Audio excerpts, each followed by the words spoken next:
देखिए, मुख्यमंत्री योगी आदित्यनाथ निकाय चुनाव की इस जीत में सबसे बड़े नायक बनकर सामने आए, क्योंकि ये सीएम योगी ही थे जिन्होंने निकाय के महायुद्ध को जीतने के लिए पूरी ताकत झोंक दी।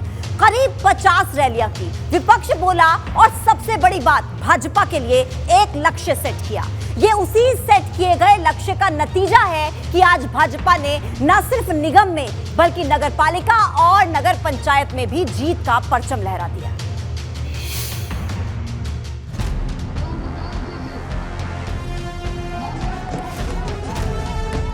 निकाय का सियासी संग्राम, भाजपा की चक्रवर्ती उड़ान,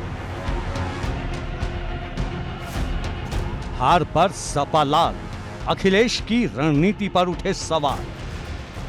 नगर निगम की 17, नगर पालिका की 199 और नगर पंचायत की 544 सीटों पर नतीजे आ गए हैं। जहां भाजपा अपनी जीत से गदगद है, वहीं विपक्षी खेमे में टेंशन है, क्योंकि भाजपा ने निकाय की लड़ाई जीतकर एक ऐसी लकीर खींच दी है जिसे पार कर पाना अब किसी के बस की बात नहीं। क्योंकि जब चुनाव हो रहे थे तभी से भाजपा के बड़े बड़े नेता कह रहे थे कि वो निगम की सभी 17 सीटें जीतने जा रहे हैं, लेकिन तब किसी को यकीन नहीं था कि जो दावा भाजपा कर रही है आंकड़ों में बदल जाएगी।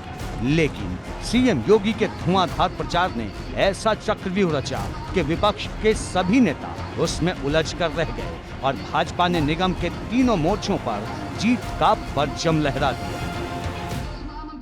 उत्तर प्रदेश नगर निकाय के चुनाव में भारतीय जनता पार्टी ने अब तक की सबसे बड़ी विजय प्राप्त की है। 17 नगर निगमों में पहली बार भारतीय जनता पार्टी सभी नगर निगमों में एक साथ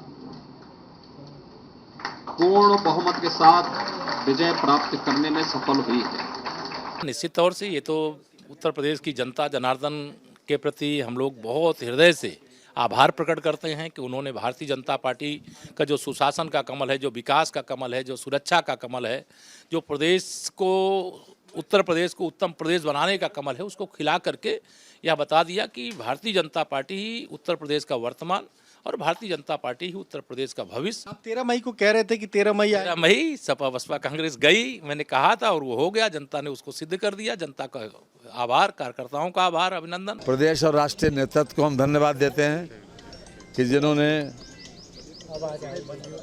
श्रीमती अर्चना वर्मा को प्रत्याशी बनाया और अपने हमारे कार्यकर्ताओं को अथक परिश्रम, उनकी अथक मेहनत और डिवोशन के साथ जो उन्होंने कार्य किया, उसी के आधार के ऊपर जनता ने बड़े पैमाने पर हमको पार्षदों का बहुमत दिया और साथ ही साथ अर्चना वर्मा जी को उम्मीद से बड़ी जीत दिलाई। अब निकाय में मिले जनादेश को हथियार बनाकर भाजपा 2024 की हुंकार भर रही है, जिसके लिए पार्टी ने सभी 80 सीटें जीतने का लक्ष्य रखा है। वहीं समाजवादी पार्टी फिर एक बार चुनावी अग्नि परीक्षा में फिसड्डी साबित हुई है, क्योंकि इस पूरे चुनाव में सपा सिर्फ आरोप लगाती रही, कभी ईवीएम पर तो कभी प्रशासन पर सवाल उठाती रही। उसकी शिकायतों का सिलसिला नतीजों के बाद भी खत्म नहीं हुआ। ईवीएम और बैलेट पेपर का है भाई पूरा है। समाजवादी पार्टी शुरू से कहती आई और इस देश की बहुत पार्टियां, इस देश के लोग कहते हैं कि जो हमारी चुनाव प्रणाली है, इस पर अगर जनता को शंका है, इस पर कोई संदेह है, तो वो काम होना चाहिए जो सबके मन का हो। देश ये चाहता है कि दूध का दूध, पानी का पानी तभी होगा जब बैलेट पेपर से चुनाव हो। अब बड़ा सवाल ये है कि क्या समाजवादी पार्टी अपनी गलतियों से कोई सीख लेगी, क्योंकि सपा की हार का सिलसिला रुकने का नाम नहीं ले रहा है। वो पहले 2017 का विधानसभा चुनाव हारी, फिर 2022 में हारी और अब निकाय की बैक टू बैक लड़ाई भाजपा के हाथों हार चुकी है। सबसे बड़ी बात, जिन सीटों पर सपा पिछली बार मजबूती से लड़ी थी, वहां भी इस बार साइकिल की हवा निकल गई।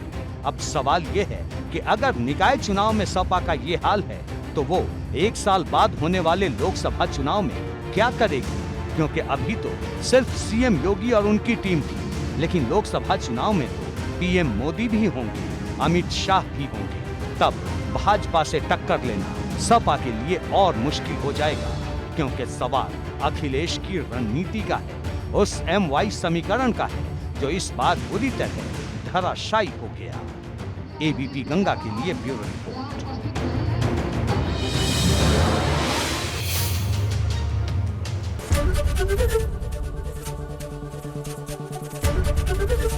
ABP गंगा, खबर आपकी, जुबान आपकी।